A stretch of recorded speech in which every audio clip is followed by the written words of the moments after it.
And we begin with one nation under fire. Texas is said to now lead the nation in mass shootings, 5 in the last 3 years.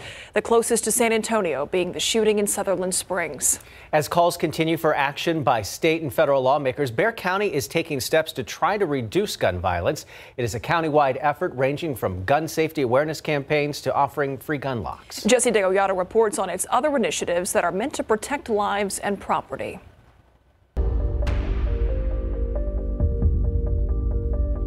It was all about guns, guns, guns at a morning news conference that organizers say wasn't about taking them away. If you're like the vast majority of gun owners in Texas or even Bexar County, we want you to keep your guns, just do so safely. The idea to protect especially children from accidental death or injury or from guns being stolen that are then used by criminals. The sheriff says it's not a buyback, but if you have guns you want to get rid of, we'll take those off your hands. Email us at score@bear.org. He says his deputies can pick up the guns and then destroy them after it's confirmed they weren't used in a crime. But if you'll be out of town or selling your home where you store them, we'll collect the guns, we'll give you a receipt for them, and then we'll hold them in our property room for safekeeping until you're ready to accept those guns back again. When it comes to cases of domestic violence, if the alleged perpetrator is a gun owner, we're asking the magistrate judges to make, as a condition of bond, that these individuals not possess weapons. The DA also says the judge could order deputies seize the guns of those convicted of domestic violence.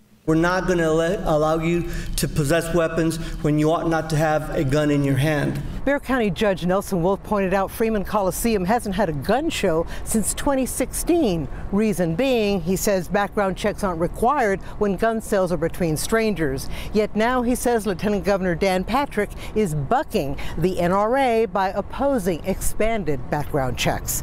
Jesse Degollado, KSAT 12 News.